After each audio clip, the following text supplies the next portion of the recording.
That's the Tico's electric plant, Tampa's electric plant. You got all the solar panels there.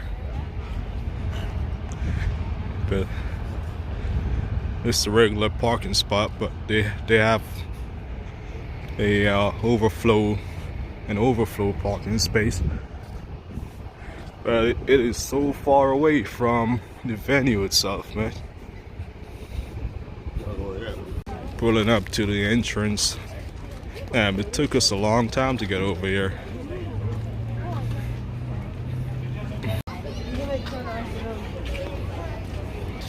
Got a little refreshment spot up here and whatnot.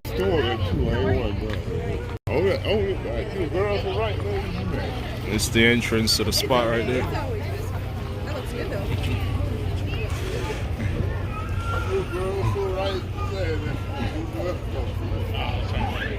Flavor Wave.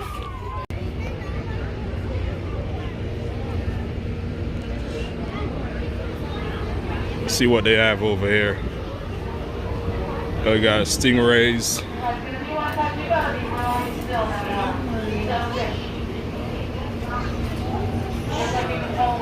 Today's Sunday. There's a lot of people over here.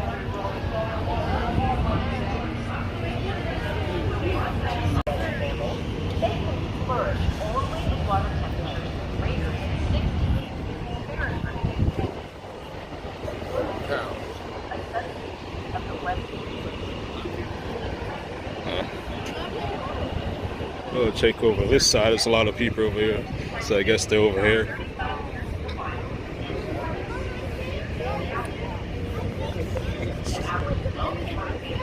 Some manatees to get a closer view. Sweet in my coffee when you drive there.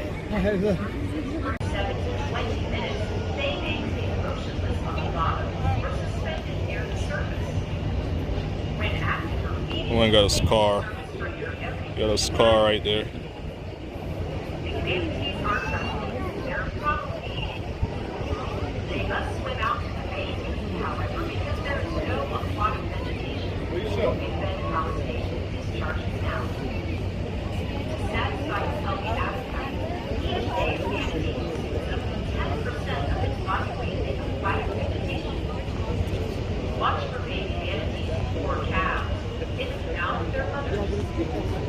During their first 2 years, calves became close to their mothers to nurse. At birth, calves are almost flat. This will make me even colder now. Yeah, it's a big one right there. Hey, no, he got a scar. He got a scar. I wonder what it cost that. Every 2 to 5 years. Whether infant or adult, the manatee has a remarkable ability to live in a variety of water.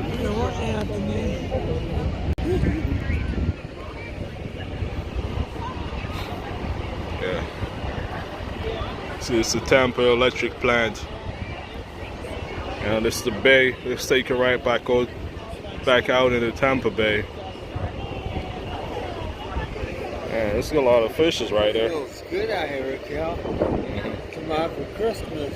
Have a Christmas party. Right on my birthday.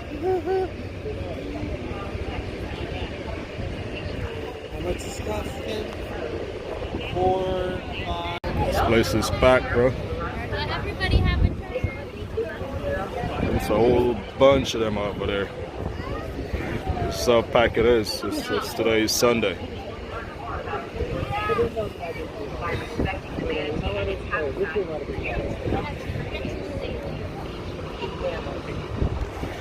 It's a whole bunch over there. You can get a zoom into it. All of that right here is manatee. Observation tower. Our view at the surrounding habitat, including the estuary below, from a 50-foot high vantage point. In our gift shop, you'll find. So this is like a little sanctuary for them. Your purchase supports stewardship projects, community events, environmental education, and scientific This is what a manatee skull would look like. This is where their eyes would be. Manatees are in fact colorblind. They can only see shades of blue and green because of their food. They are herbivores, so it allows them to see better, but they also use their other senses as well. With their upper and their lower jaws, they have molar teeth, so they're like the teeth in the back of our mouth. And they have a lifetime supply of molar teeth, so they keep gaining and losing teeth their whole life. So they keep growing teeth. Aren't they lucky? Aren't they lucky to keep replacing teeth? Yep, they don't have to pay a dentist, but they don't have to go to the dentist at all or have cavities. But they keep growing teeth in the back of their mouth, and then their jaw pushes the older teeth out to the front, and then they lose the teeth here in the front. Here, these teeth are called munching molars because of that reason. When it comes to their flipper, this is their arm right here. So this is all the bones that are in the flipper. So this is their fingernails, their finger bones, and their arm bones. So this would be all the bones that would be in like the arm for a manatee. This is the shoulder blade of a manatee, so this would connect right here to the flipper. It would be right here on the manatee. And comparative to my shoulder as a human, it is definitely bigger but it allows the manatee to move that flipper when they are swimming in the water. This right here is vertebrates or parts of the spine of a manatee. I'm not a chiropractor, so I wouldn't know which one it is or where it is on the manatee. I just know that they are part of the nervous system of the manatee when it comes to the back of the manatee. Now the last part, this is my favorite part of the bone cart right here, is I got two ribs from two different animals. One is a cow's rib and one is a manatee's rib. If anyone wants to hold and feel the weight difference, they can. That would be manatee, that's a cow. Yep. Anyone else with an educated guess?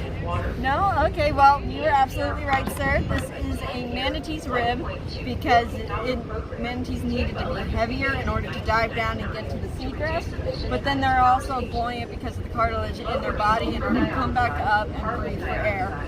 Manatees, when they are awake and they're moving around and they're swimming, they need oxygen, so they need to come up every 3 to 5 minutes. When they're sleeping, I do not know the time duration that they need when they are sleeping. I just know it's 3 to 5 minutes when they are awake. Manatees live up to 50 to 60 years, so they live a long time. The only things that would end their life is either bad health when it comes to like bacterias in the water, boat propellers, and any human activity, because we're manatees natural.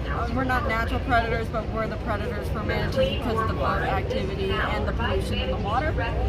And yeah, that shortens their lifespans. But however, I'm going to use this stuffed animal as a visual representation of this fact that I'm going to share.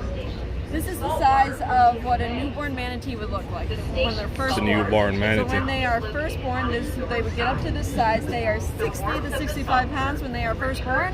They are mammals and they contain live milk. So with the mothers, they would have the nipples right here, and little babies would come up here, rotate on its side, and the mothers would breastfeed to their young. And when it comes to the young, one last fact, if you see a baby manatee alone, it's alright. We don't have to monitor it unless if it's days upon days, because the mothers sometimes park their young, tell the babies to stay. They go out to where the seagrass is, the mothers do, and then the mothers come back, and then it supplies the baby with nutrition and the milk in order to feed the baby.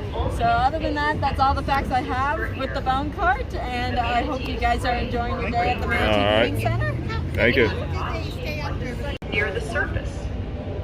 When active or feeding, they need to surface for air every 3 to 5 minutes.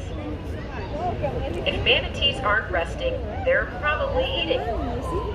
They must swim out to the bay to eat, however, because there is no aquatic vegetation in the Big Bend Power Station discharge canal. To satisfy its healthy appetite, each day a manatee consumes up to 10% of its body weight in aquatic vegetation. Watch for baby manatees or calves. So these suckers, they have a long lifespan, up to 50 years.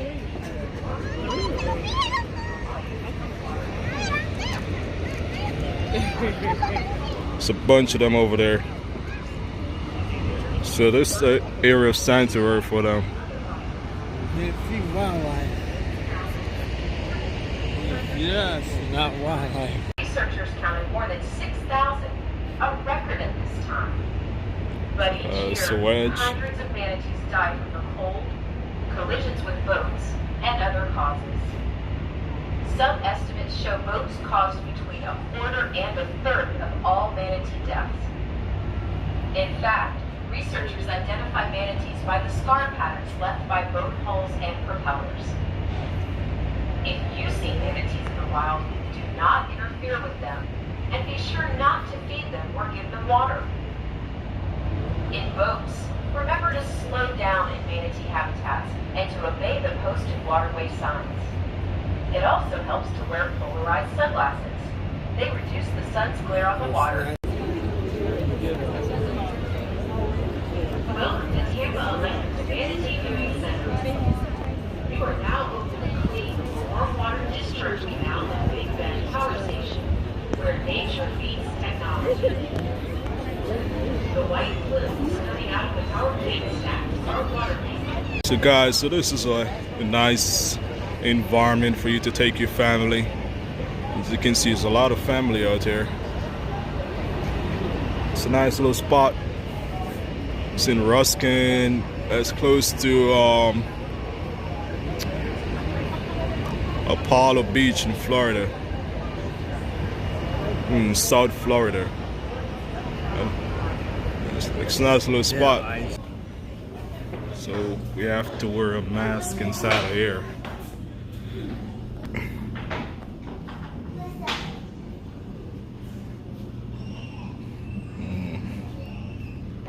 So this is the whole skeleton structure of the manatee.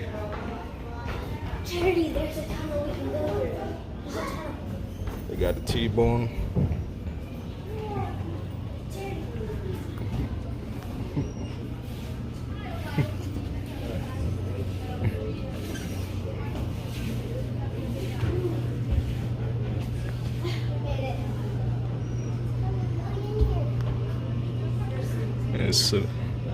It's a great environment for family. Mom, we're gonna be outside. You got all the facts on the wall and stuff. It'll tell you about the manatees.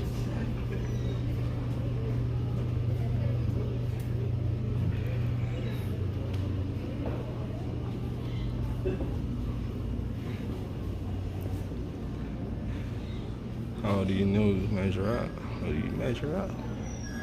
It's like, so I guess they can get up to 11 feet. Wow.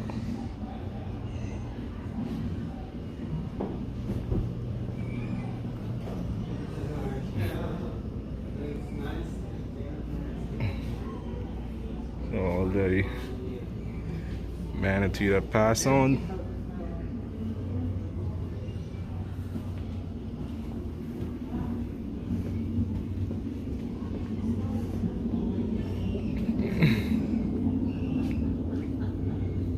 Hey, never can imagine like that at the door on my own house small like that. My one is stuck in there, right? Oh, sorry.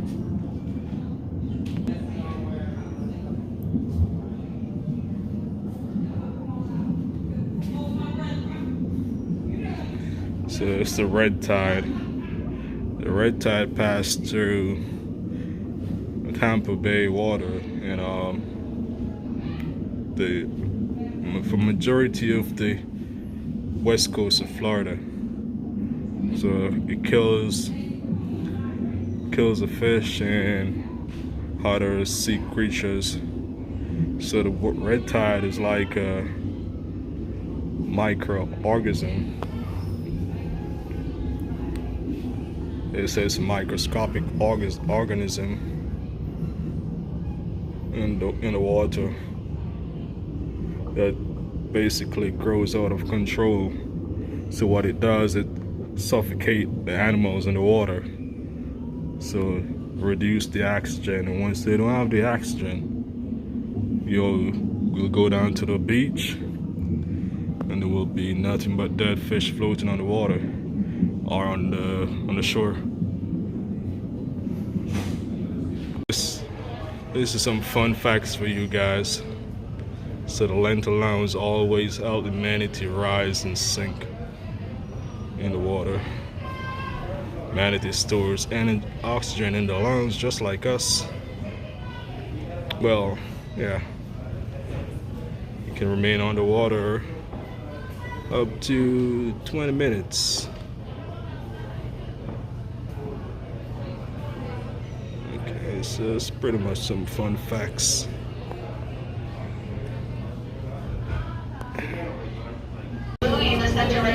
Those are stingrays. We do want to avoid touching the head and the back, as those are sensitive regions for our stingrays. You don't want to hurt them. So that's for stingray safety. For little human safety, you guys are welcome to be flat on your belly on the flat surface. Just make sure no sitting, kneeling, or standing on the flat surface. We don't want you falling in and swimming with them today. And then for the best results, when you do have your hand in the water, with those 2 fingers, you want to stay nice and deep. Roll those sleeves, of course, if you have them. And then stay nice and still. Since these guys are fish, those 2 fingers, you guys are welcome to go right in the water. Just remember, 2 fingers on the wing and try to avoid extra movement here. Let us know if you have any questions about our stingray facts. I want to touch one of these, boy. Rain shirt or jacket is from the Florida Aquarium. We're all educators and we love talking about our stingrays and manatees.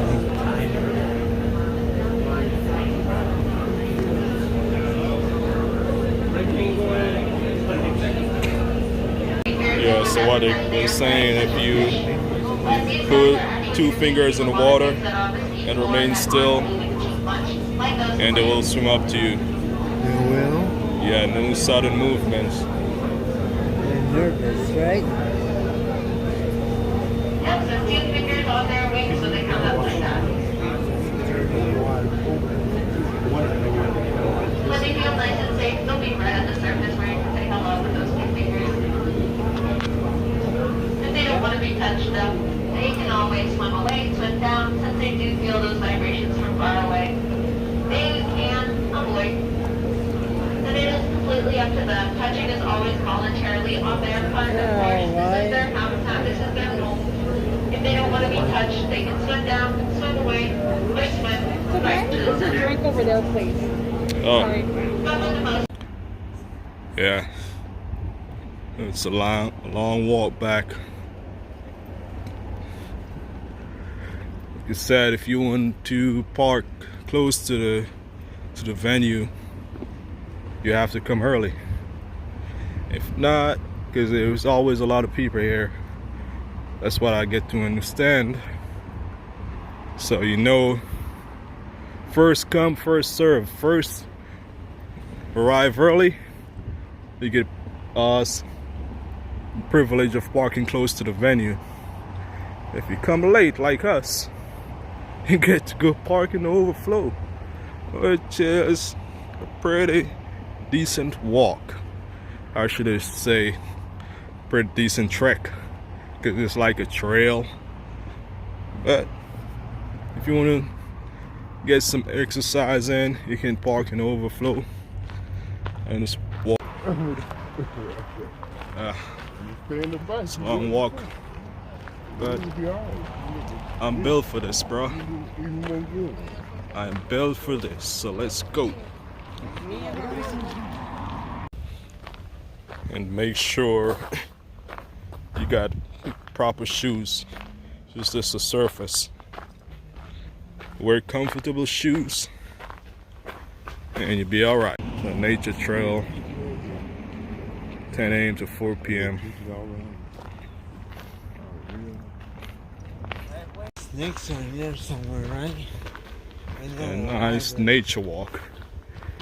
And the weather is perfect for it right now because we're in the upper 50s. They won't come out now. You just need a light jacket. It's a light jacket and you'll be good. It's pretty decent. It's perfect time to do this.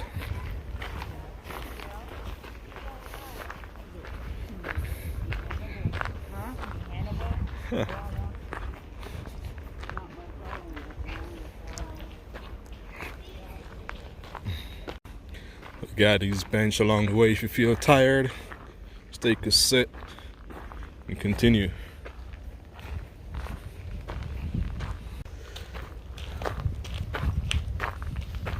It's a nice nature walk.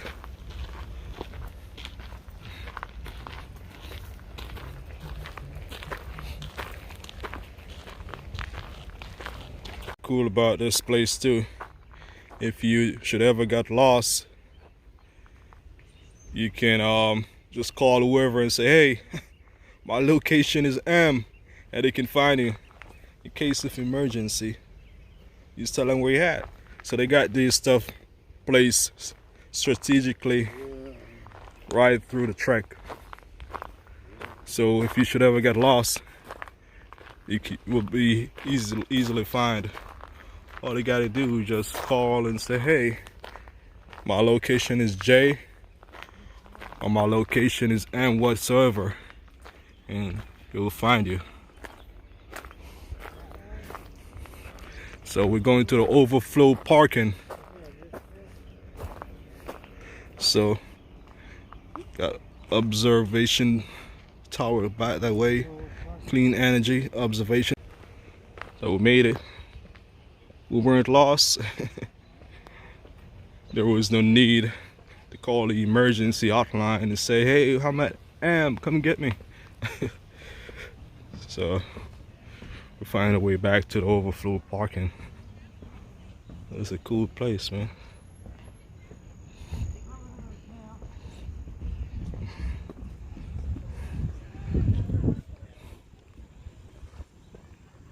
Yeah. A lot of people come over here, and I don't know if it's because it's a Sunday, why there's so much people. I don't know if it's a regular thing. But yeah, we made it. Thanks for staying with us, man. You know what to do. Like, subscribe, share, comment. You know, help the channel grow. That's all I need. That's all I'm asking for.